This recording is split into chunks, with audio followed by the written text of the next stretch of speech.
Welcome, everybody. Welcome and bienvenidos to the Design at Large speaker series. Welcome to all of our students here and all of our guests, and also those on Zoom. Today's Design at Large speaker series focuses on transborder regions. We are living in a transborder region here in San Diego. And also we're going to be talking about immigrant integration, how we actually receive, how welcoming we are to immigrants, not just in this region, but throughout the state of California. And we've got some great panelists here who are experts on these topics, and I'm really excited that they've joined us today. I think most of our communities are actually quite welcoming to immigrants. We just need the tools, the policies to actually help us do that.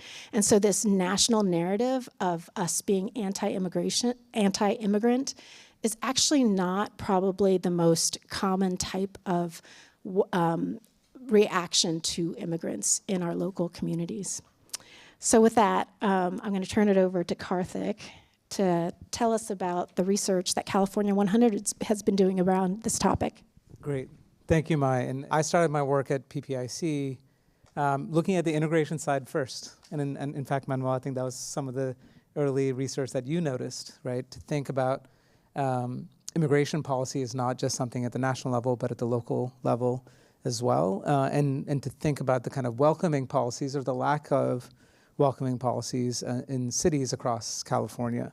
For the California 100 research, we have the treat of having Professor Manuel Pastor here, who'll speak more about that research. You've been seeing this artwork behind me for the various scenarios that we have, that our scholars have built.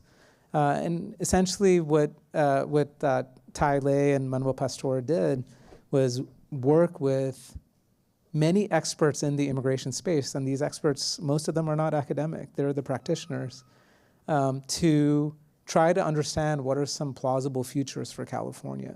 So we're talking about long-term futures where the future might look quite different from what we're taking for granted today.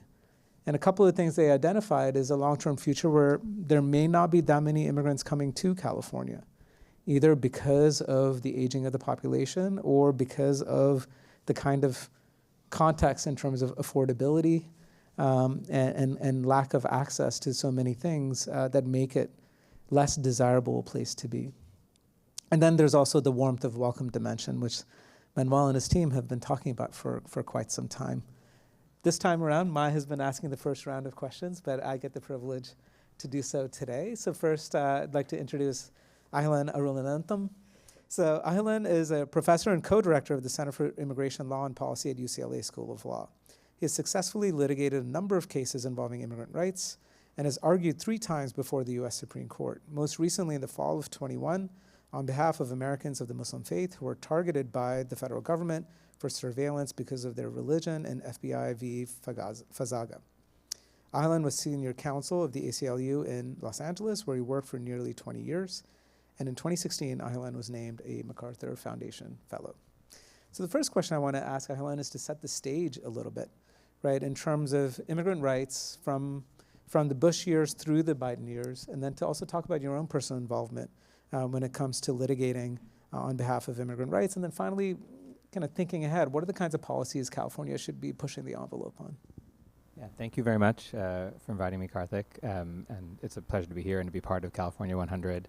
I mean, it's difficult to summarize that history, but if I had to summarize, I would say California doesn't wait. And I think that's something actually I heard Cynthia Buiza, who I think is on, has worked with Professor Pastor, say, California has had a very different view than the federal government has had with respect to immigrants' rights and immigrant inclusion for a long time, since I've been doing this work. And for the most part, California does not wait. There's been a very sort of aggressive expansion of differential policy at the state level in California. That didn't happen overnight. It didn't start in 2000 or even in 2004. I'll tell you a little bit about that sort of history now.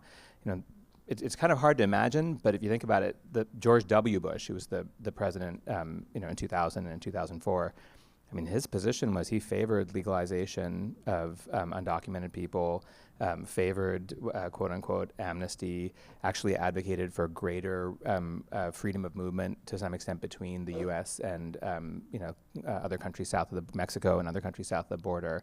That was his position, but of course, just a few months, 9 months into his administration, we had the 9/11 attacks, and that completely changed the landscape. And I think in a lot of ways, we're still living in the shadow of that, even more than 20 years from now, the shadow of the sort of anti-immigrant fervor that arose as a result of it, or that was sort of came out of it, I guess. I'm not sure if it was a cause, but there was an underlying sort of strata, and then it was sort of activated by that.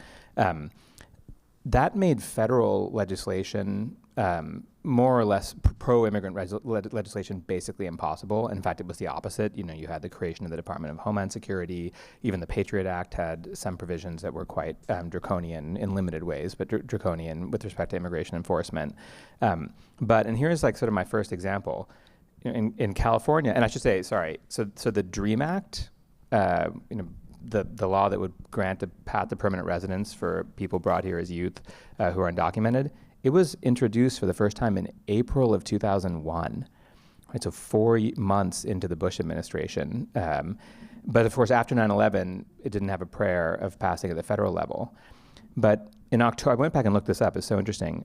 October 12th of 2001, in California, a bill called AB 540 passed, which is a bill, now it's been modeled in some other states, that effectively makes it possible for undocumented students who have lived in, gone to high school in California for 3 years to claim in-state and a few other things, and can claim in-state residency. And it has actually been critical for tuition, obviously for undocumented people, undocumented students in the state system. And what I think is most interesting about it, obviously it's a very important law in its own right, but what's most interesting about it is that timing, right? Like the fact that 9/11 had happened a month before, that didn't prevent people from saying like, oh, of course, we should do this for undocumented youth. It's just like a tiny little thing of what a portion of what the DREAM Act could be. Could obviously authorize if it were actually enacted. It's not the same thing as the DREAM Act, but it's interesting to see that, right? That in 2001, right? There wasn't though the same kind of resistance to federal immigration enforcement policy at the state level during that era to what we see now. Now like the things that Mai was talking about, where you started to get these more aggressive state policies, 287G, federal policies, 287G, the ESCOM programs like this, which are basically designed to get local law enforcement to become part of the federal deportation machinery. Right, those started a little bit late in the Bush administration. There were large worksite raids. You wanted an example of some things I worked on. I represented more than 100 people who were caught, arrested in a worksite raid in Van Nuys in the San Fernando Valley.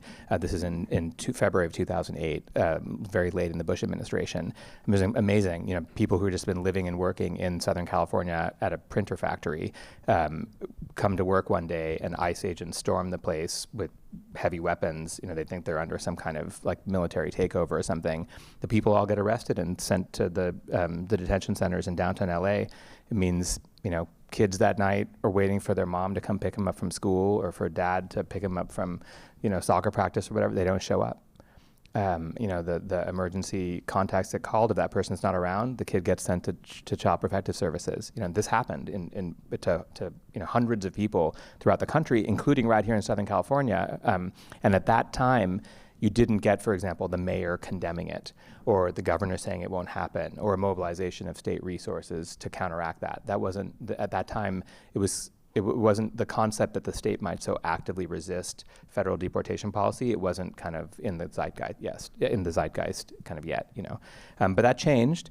It changed largely, I think, because of the Obama administration's expansion of the programs that Mai was talking about. And it's important to remember this is not a red-blue thing, or at least historically has not been that way. I mean, the Obama administration, deported more than 3 million people, more than 1 million people more than the Bush administration over the same period of time, over 8 years. I want to just time check, about 2 minutes. Yeah. No, I'm with you. And more in his second term than in the first 100 years of immigration law in the history of the country, from 1892 to 1991. It took a little while. Actually, one other number I'll throw at you. In California, 479,000 people were deported from California under the Obama administration, during the Obama administration. Just an extraordinary expansion of deportation authority, right? And during that time, as a result, it took a little while, but you started to get state-level resistance. So there was a set of laws known as the Truth Act and then the Trust Act that made it harder for the federal government to get local law enforcement and state-level law enforcement to participate in the deportation machinery. And those expanded until finally in the Trump administration you got like even a more aggressive kind of version of that. That's sort of some of the resistance stuff that happened. It's also important to talk about the inclusion side. You know, I mentioned in-state tuition for undocumented people. Other versions of laws like that designed to include immigrants in the economy and society expanded as well. The driver's license bill, obviously, which came in 2014. Actually, there was a law license provision which allowed people to practice law in 2014. And then the Trump administration came, and then we saw it sort of come much closer to the world we live in now, where you have much more aggressive resistance policies. California expanding, saying basically it's very rare that state and local law enforcement can do anything to cooperate with federal deportation policy. It was something called the Values Act in SB 54.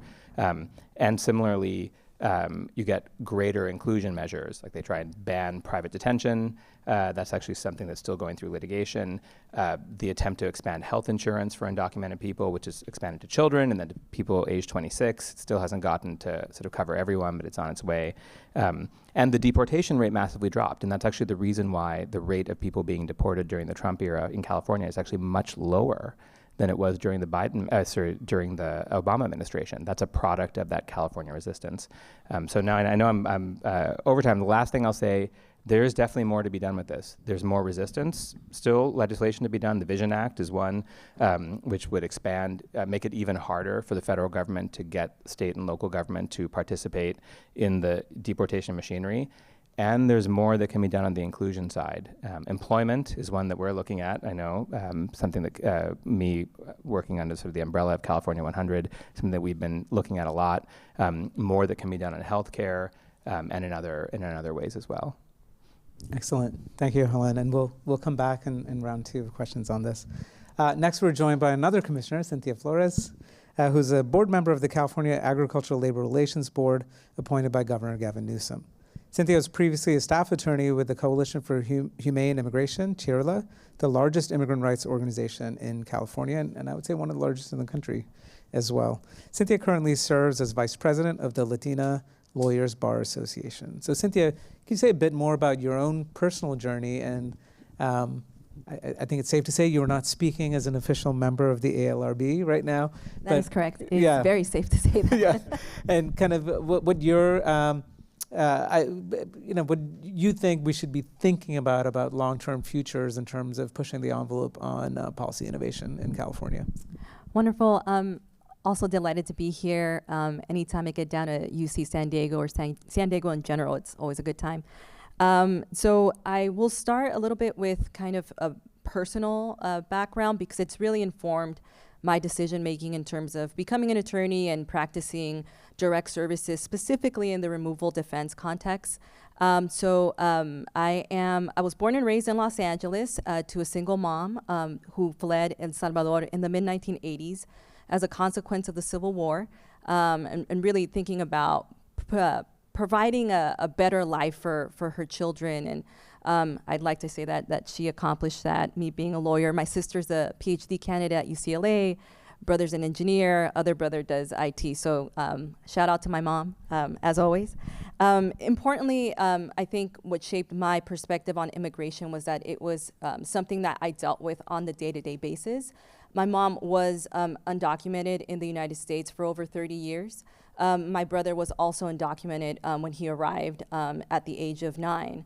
My other siblings and I were born in the United States, so we grew up in a mixed status household. And so notwithstanding the fact that I was a citizen and I knew that this was my home, there was always kind of this lingering fear of whether or not my home was the United States, and if that could be also where my mom would be at or could be in and live in? And would I ever have to choose between my home or my mom? And so I say that because I think, you know, there's a real toll that a lot of folks don't think about when it comes to immigrant communities, largely in part because of what May was talking about, the dehumanization of immigrants. You know, I grew up in a working class household. My mom was a garment worker in Los Angeles. My aunt and extended family were domestic workers. I actually joined in both of that work as a teenager. That really elevated my consciousness as a working person and dictated my passion for serving immigrant working communities. With that, you know, as Karthik mentioned, I am a board member, one of 5, serving in a quasi-judicial role for the California Agricultural Labor Relations Board. It is a board that is tasked with adjudicating claims out of a state law that protects the rights of farm workers to organize collectively to better the terms of their working conditions.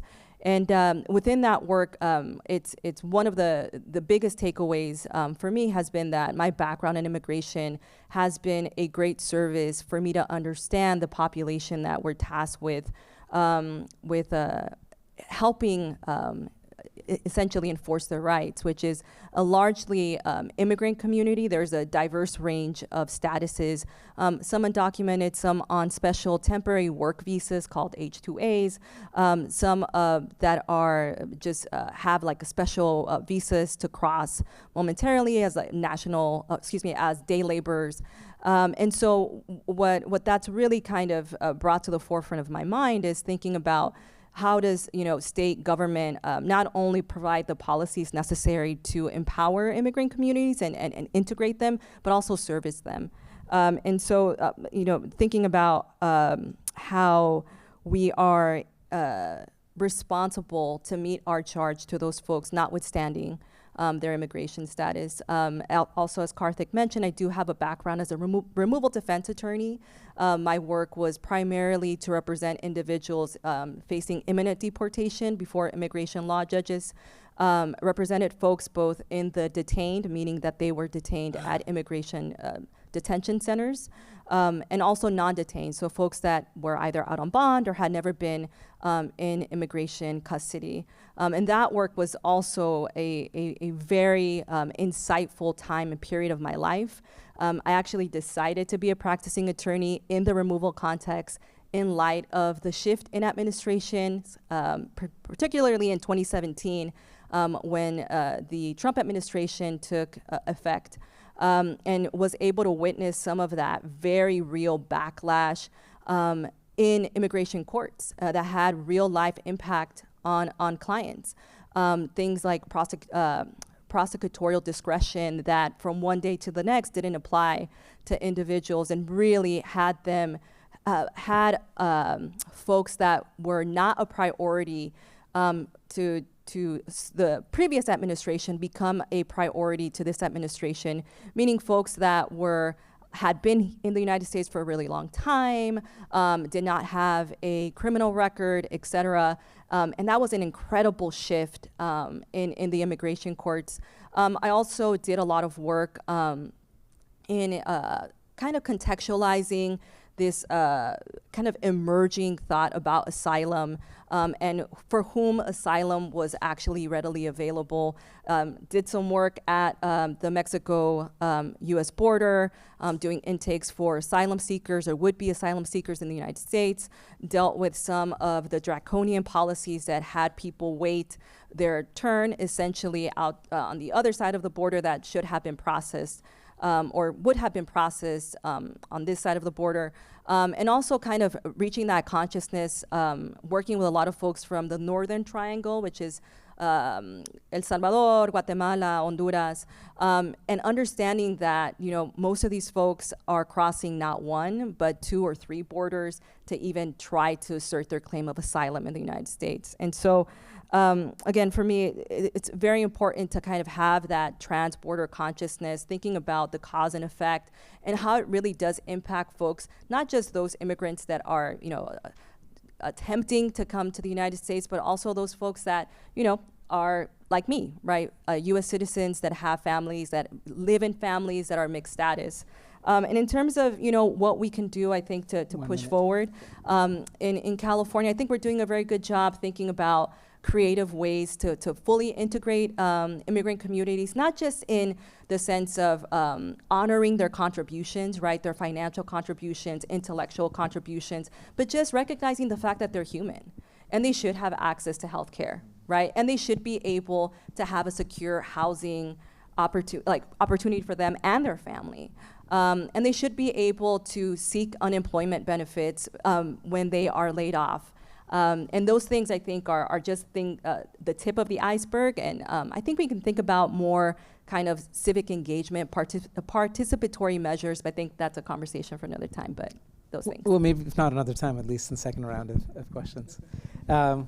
Next, we have Manuel Pastor, who's a distinguished professor of sociology and American Studies and Ethnicity at the University of Southern California. He currently directs the Equity Research Institute at USC.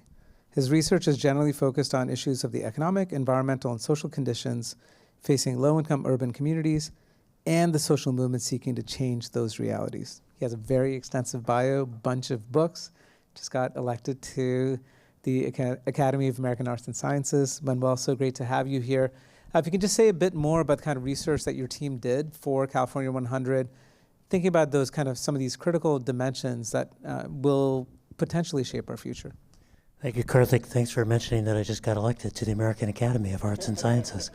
And literally when I got the email, I thought it was phishing, right? Like somebody must be fooling me. I'm not getting in here. So Cynthia's experience is unique and common at the same time.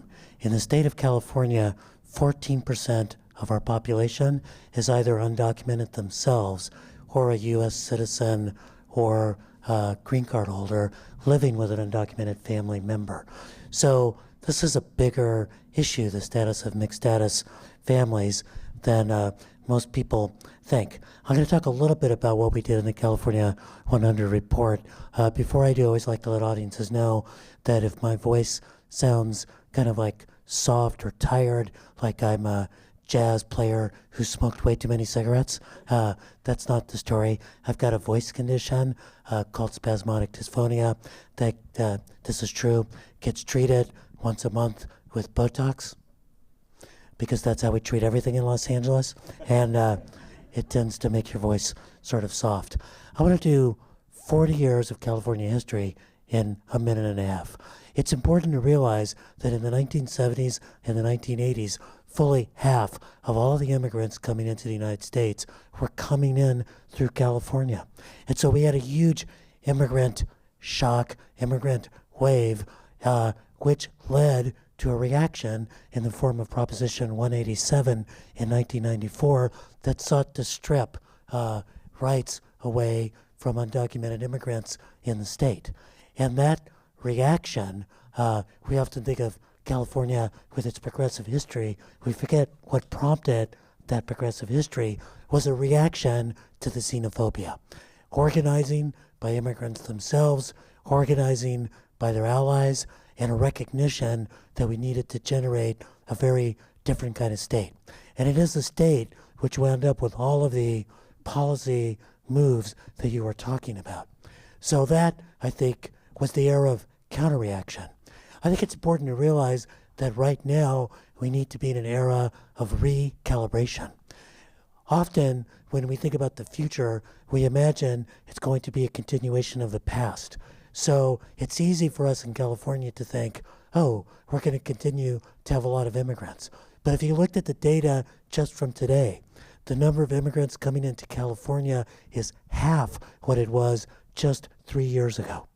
The share of the state that is foreign-born has been falling for the last 3 to 4 years. In Los Angeles and in San Francisco, it's been falling for about 7 to 8 years. We're actually becoming immigrant poor. And while we had a sort of political reaction of trying to keep immigrants out, The real task of California is to hold on to the immigrants we've got and to attract new immigrants to come to the state with their work energy, their entrepreneurship, their intellect, their ability to create, etc. Now, when we look forward then, what are the trends we need to be paying attention to? First is what I just mentioned, the demographics, that we're actually losing immigrants to other states. Why are we losing immigrants to other states? Well, Texas may say bad things about immigrants, but you can buy a home there. And so increasingly, the issues of immigrants in the state are about economic mobility, wage growth, housing affordability, etc. And that means that California needs to move past its welcoming rhetoric and actually create welcoming policies that will allow people to succeed.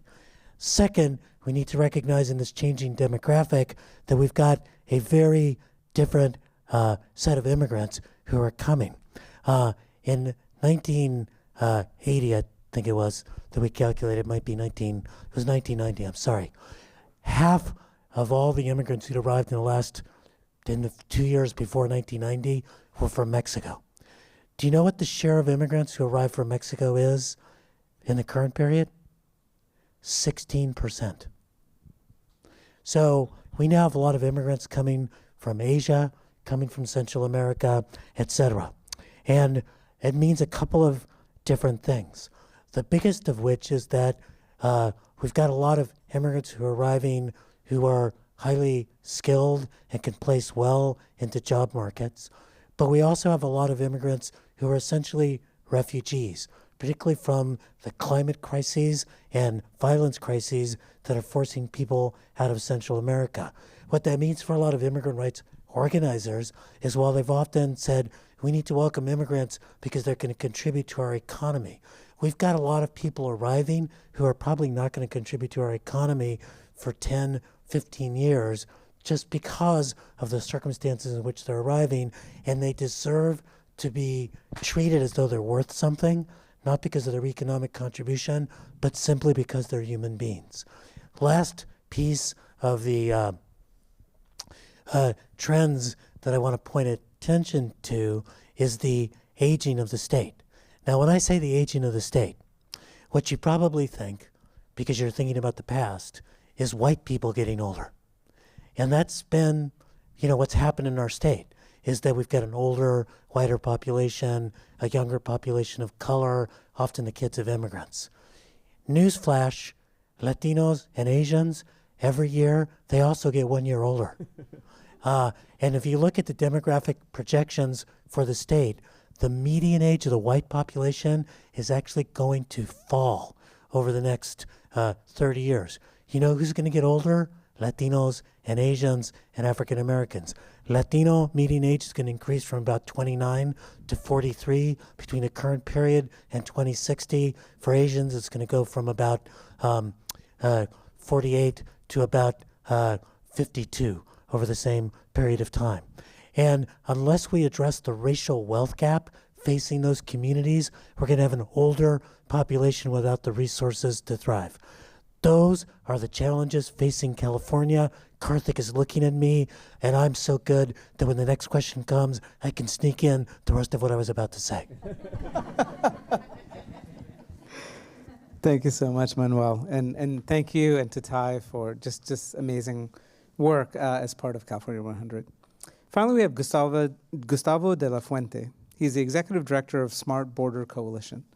In this role, he focuses on helping to mobilize partners and stakeholders in coalitions to design and create practical solutions to improve movement for travel through ports of entry in the San Diego-Tijuana binational region.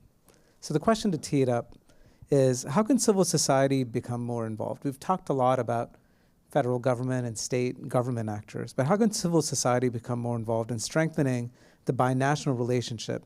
And how does this bring prosperity to our border region here in San Diego, Tijuana? And then anything else you would like to add? Anything else? As well? Yes, of course. Again, my name is Gustavo de la Fuente. Thank you very much, Mai. Thank you, Carter, for the question. And the UCSD Design Lab as well. I appreciate the invitation. So I think I'm coming at you from a different angle than the professionals here with me today, in the sense that I represent an organization that whose mission it is to make travel and trade easier across our ports of entry. And when we look at our ports of entry, I'm looking at the San Diego County and Tijuana metropolitan area region.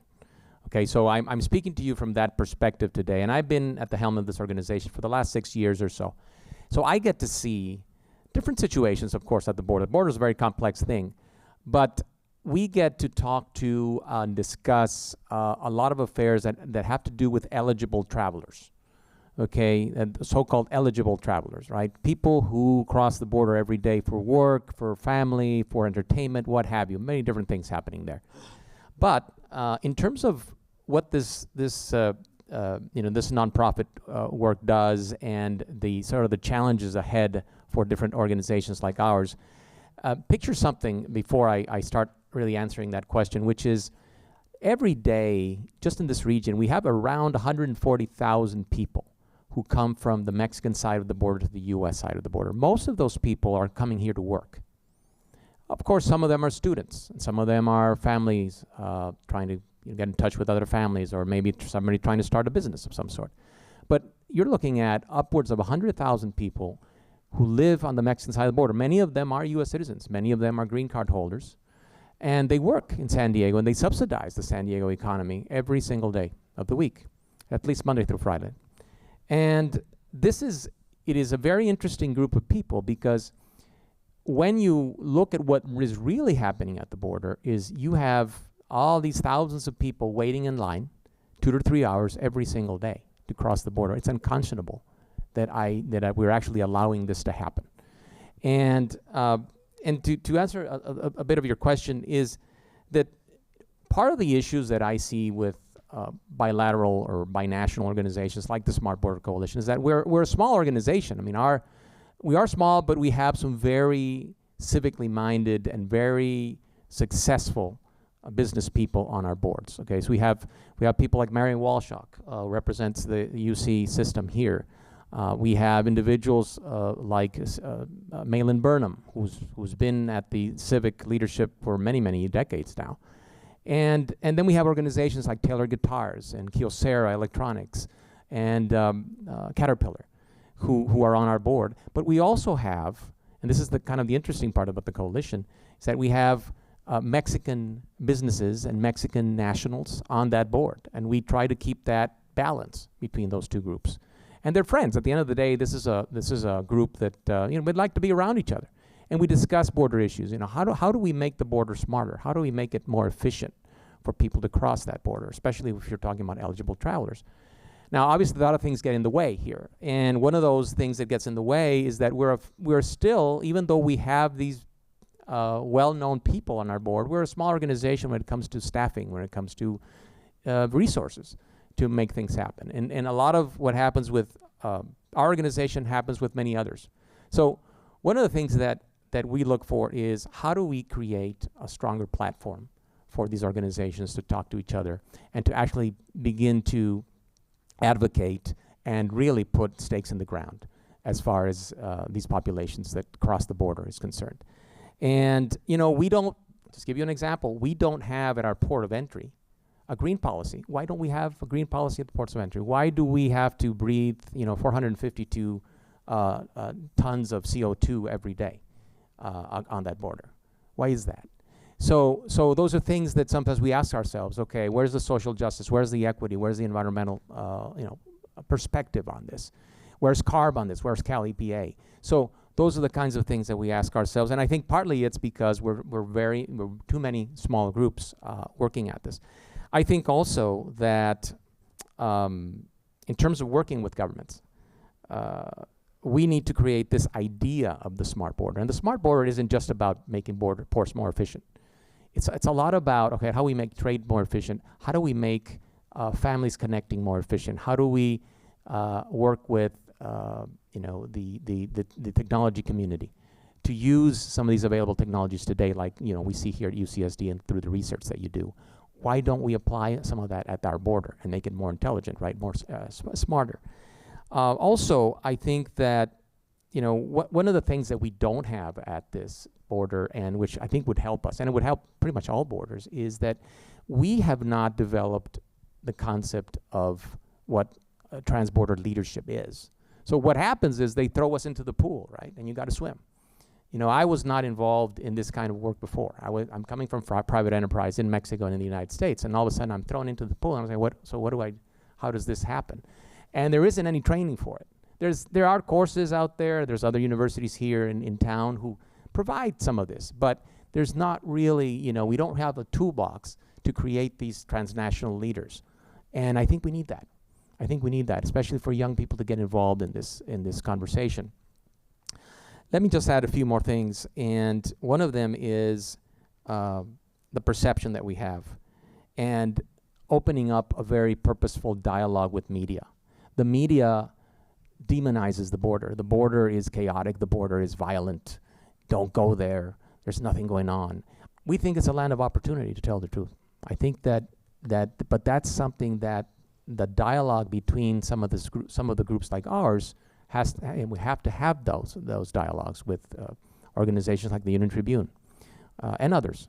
But I think that plays a big role in the perception that people have about the border and of migration, right, of individuals. Let me just add a couple more things that I think we really need to do. One of them will sound a little bit counterintuitive. I say we must have a short-term problem-solving mentality. Okay, when we join these groups, these small groups, the mentality is, we have to advocate for something. It's going to take us 15 years to do that, right? Or 10 years to do this, or 5 years to do that. Just look at this, this system, this trolley system here that I'm looking at. It took 15 years in the making. What we did at the San Isidro Port of Entry, and we finished finally in 2019, took 15 years. The new Otay Mesa East Port of Entry that many of you perhaps have heard about, it started in the beginning of the century, the planning for that. We can't wait 15, 20 years. And so sometimes when we get into these groups, we think, okay, we have to advocate for this or that. And it's going to take us years to do that, to achieve something. Well, we can't do that. We have to be more, executive in what we do, and we have to be shorter term in the sense that there are wins, there are accomplishments that we can gain from the border, but we have to work with other groups to do that. And we're not very good at it. I think we need to be much better at it. The last point is I think we have to be very questioning of our elected officials. Usually what happens is that we're too deferential. The congressional delegation comes here and we sit down, we discuss the border, and they say 2 or 3 things and we all applaud. And at the end of the day, what you want is to sit down with these people and say, look, so what are you going to do about staffing with Customs and Border Protection? They have staffing issues. Okay, they're getting all kinds of migrants coming to the border. They don't know how to deal with that sometimes. Okay, then you have other situations like new infrastructure. So how do you handle that, and how do you make things happen? And many of our politicians, what's going on is that they're very inclined to a particular party. It doesn't matter which party it is, but sometimes they're very intensely involved with the border, and they talk about the issues, and they talk about water and the environment, and they'll talk about the port of entry and the new port of entry, how that's great for the region. However, we don't have any staffing for that port. That's going to be the challenge. So, and then all of a sudden, it's quiet. There's nothing going on. And then we say, okay, so what's going on in Washington? Why aren't they responding? And maybe they've got other things taking up their time. And so I think it's a struggle. It's kind of an up and down, in my experience, it's been an up and down battle to get things to happen. And I come from the world where we got things to work. We got things to happen. However we did it, but we made it happen. So that there's always these issues with small groups like ours. I think there's plenty of opportunity for us to grow. But I believe we have a tremendous opportunity at the border. It's just that we need to treat the people who are crossing.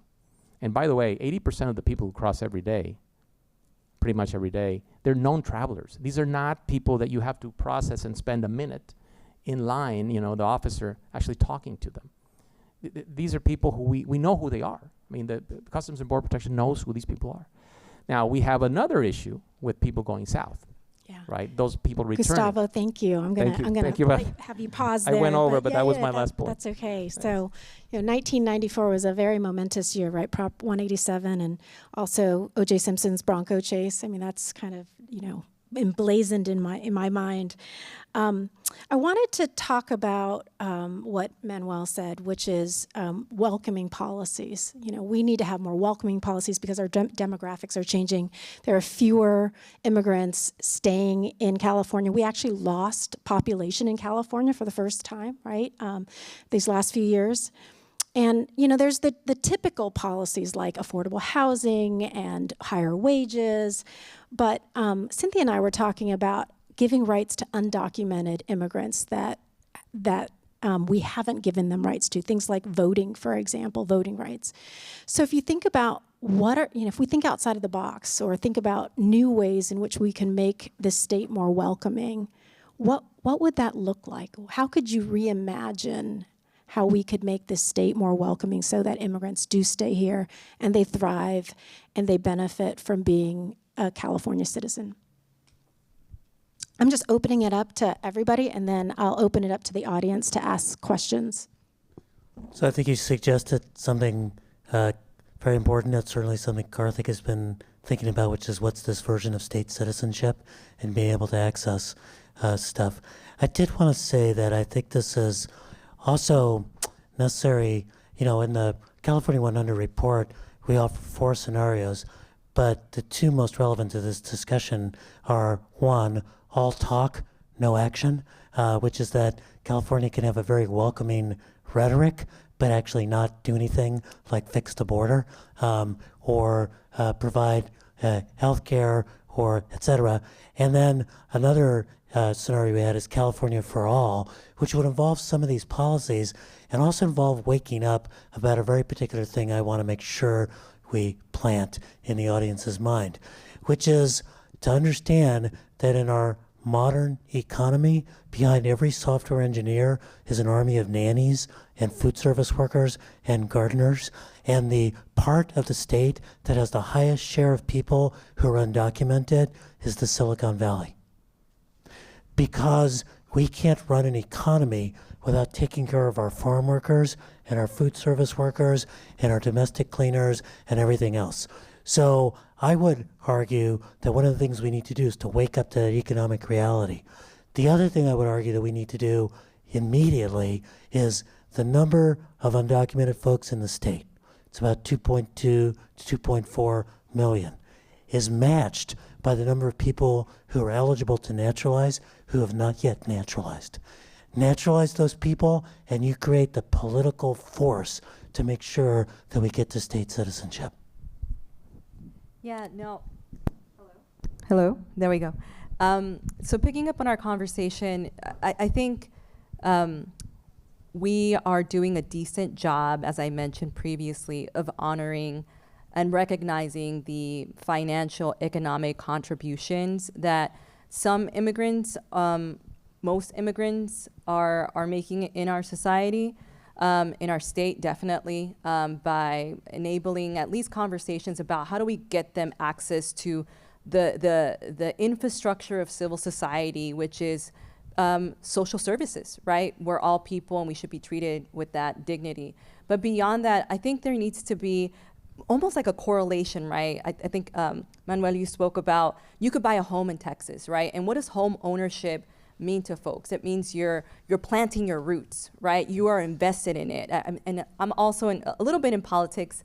And one of the things that we talk about is like homeowners are those folks that vote, right? Why do they vote? Because they're invested, right? They're part of that fabric of that neighborhood, of that region, of that community. That's why, thinking about state citizenship and how do we get to a point where we can offer that same level of ownership in defining your own destiny to immigrants. And I think a lot of that has to do with being part of the social civil fabric of being able to elect whom you want to elect, run for office if you want to, right? So offering those opportunities to immigrants, notwithstanding their citizenship status at the federal level, so that they themselves feel like they can take ownership of where they're at, their own destiny, their life. And that's something that I think it isn't too far out, at least, in my humble opinion. Well, I think that it's not too far out in California, but I just moved from North Carolina, and we cannot have these conversations in North Carolina. So it's a little shocking to the system, actually, to hear about undocumented immigrants running for elected office, right? So California is paving the way, I think, for these policy innovations. Let's start calling them citizens of California, no matter, because undocumented is a federal status, right? But there's a lot that California can do for California members. Certainly, political rights is one area where the state has a lot of power and the federal government doesn't have a lot to say about it. So I think there's a lot of logic to pushing that bound. It's very well established in law that you can change. You can't do it for federal elections, but you can change the membership criteria for all these so many important state offices in the way that we're talking about. I think that's important. Just very quickly, I was going to say we touched on it earlier about healthcare. There's been a huge movement to do that, and hopefully that will come soon. In terms of like making the state welcoming, what will make immigrants want to stay here? All over the country, including I'm sure in North Carolina, people really worry about their health insurance. It's the reason why it's been virtually impossible to repeal Obamacare, despite the massive political movement to attempt to do that, because it's such a real material thing.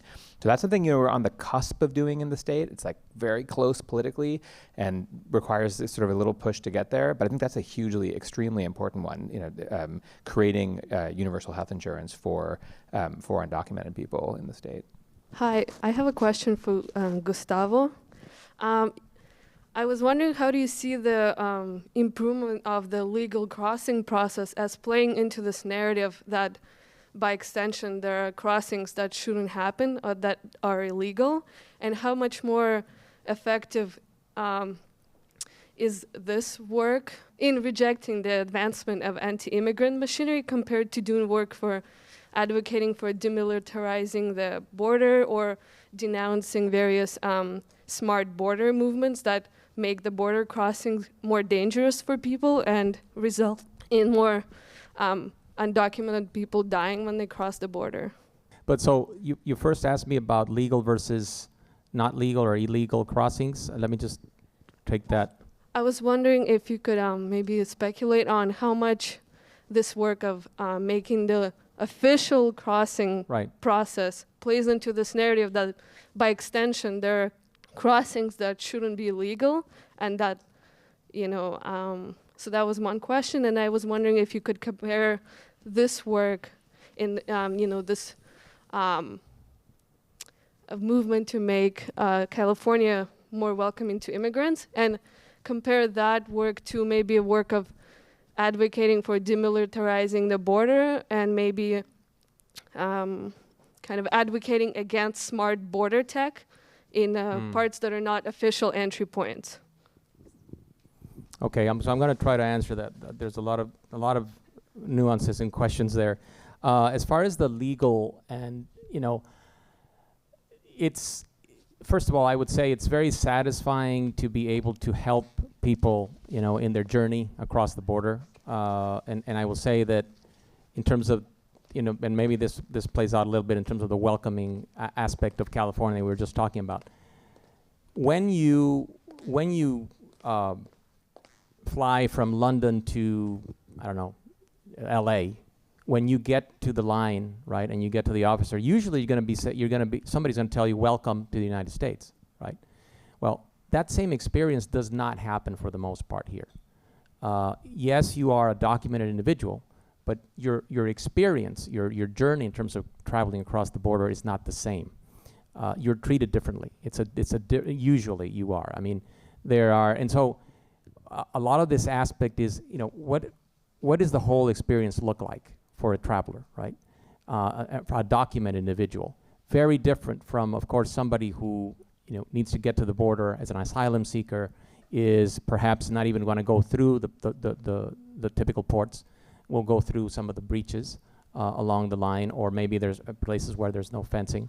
And so it's a very different, I think there are two different worlds, although what happens is that there's been in the recent future, in the recent past, there's been a meshing of, immigrants who want to cross and who want to become asylum seekers, like what's been happening with Russians and Ukrainians, but more Russians lately, that are actually coming to the ports of entry and want to, declare themselves, asylum seekers.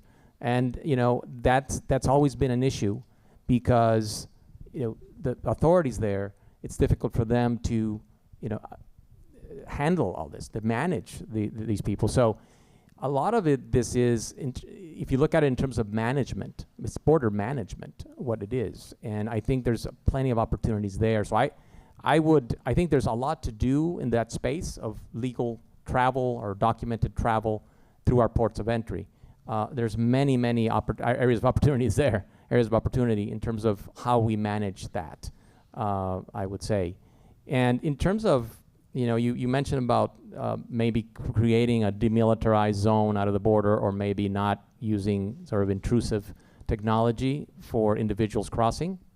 I believe you referred to that as well.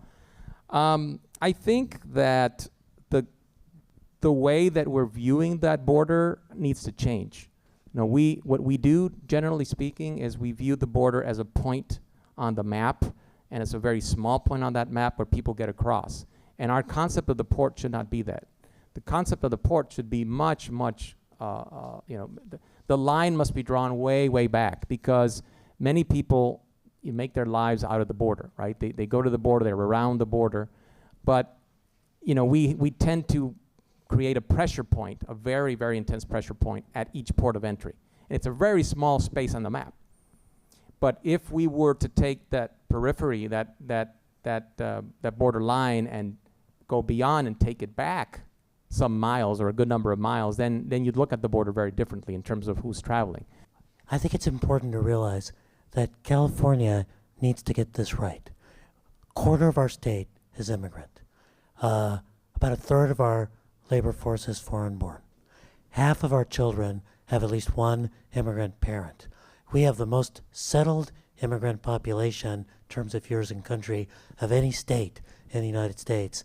And 2/3 of our undocumented immigrants have been in the state for longer than a decade. We need to get this right for the future of California, but we also need to get this right to show North Carolina that their xenophobia is not going to pay off. And that if we really move from immigrant integration to immigrant inclusion, full political rights, access to services, etc., that we will make our economy and our society hum and be an example to the rest of the country so that North Carolina changes its ways. Thank you. That's a great segue to a video that I'm going to show you about our World Design Capital 2024 designation, because that is precisely what we want to do between now and 2024 and beyond, which is the designation is for this region, San Diego, Tijuana, and we want to reimagine what home is for this region, for people who live here, for the future generations. And so we are going to be working on this initiative. And for those students that are here, if you want to find out more and become a part of this initiative, volunteer or work with the World Design Capital Initiative, stick around. I'm happy to answer any questions. There's going to be a QR reader where you can find out more information, but go ahead and play the video. San Diego, Tijuana, World Design Capital 2024. From global pandemics to climate change, contentious geopolitics to calls for social justice and inclusivity, many around the globe are rethinking ways to solve complex problems. San Diego, Tijuana is on the cutting edge of addressing these challenges. Our two independent yet deeply connected cities are using design-driven innovation to meet those issues head-on, with histories, cultures, resources, and challenges that are both shared and distinctive. Our communities know our future is autonomous and collective. By recognizing our similarities and embracing our differences, we are rewriting border narratives, setting new standards for global partnership, and redefining what a binational home can be. Home is where life takes root. Home should be a sanctuary, a place of love, security, stability, a place that welcomes all people and species, temporary and permanent. But for some, that home does not exist. And we believe that through design, we can elevate everyone's experience of home. Welcome home. Whether we are designing a product, a production, a system, a communications tool, or an experience, in our binational region, home stands for the key values we hold ourselves to. People are at the center of everything we do. Human-centered design has begun to influence our government, social systems, and industry. We celebrate the diversity of people, cultures, and disciplines that make our region unique. We're home to some of the world's most avant-garde thinkers, makers, and doers, who understand the border is a wall as well as a bridge. Our environment and architectural tradition reflects that experimental approach, fusing history and future. San Diego Tijuana has been a home for cross-border policy innovation and cultural exchange for decades, in spite of a border that artificially divides us. Using creativity, innovation, cutting-edge scientific research, mobility and infrastructure development, and complex systems of cooperation, transformative changes are already reshaping our landscape, society, and economy. That's because discovery is in our DNA. We are interdependent communities of risk-takers who have long fostered life-changing experimentation that is improving the world, saving lives, and sustaining critical resources. Design is a key ingredient to those initiatives, ensuring that sustainability, equity, well-being, collaboration, and inclusion enhance the life and legacy of our region. Becoming the World Design Capital will be a catalyst, amplifying these initiatives, creating both local transformation and global conversation, affecting communities far beyond the region. It's time to build a new binational home for design in San Diego, Tijuana. San Diego, Tijuana, World Design Capital 2024. Well, thank you, Mai, and the Design Lab here at UC San Diego. It's just been incredible. Our team members have been here earlier today. I'll end with 3 things in less than a minute, right? One is just thank you so much to our panelists. Please come up and speak with them. They're all incredible leaders in their own right. Some of you who are interested in some of this kind of future citizenship work, I'm happy to meet you in the lobby and talk more about that. And then finally, And get Karthik's book. Yes. It's free. It's free. You can pick up a copy of the book. I'm happy to talk to you about it or sign it or whatever. And then Vincent Rosso from our team. Vincent, if you can just stand up for a second. He's our lead youth organizer. Vincent just graduated from UCR and was a former board chair of the UC Students Association. We're looking to build a movement of young people creating manifestos and a striking call to action for the future of California. We've chosen a date, March 19th, 2023, where we'll have a youth takeover of Sacramento. And so please talk to Vincent about our campus fellowship program, as well as our youth organizing that we hope to build for a much brighter future for California. Thank you, Mai. Thank you, all of our esteemed panelists. Thanks for having me.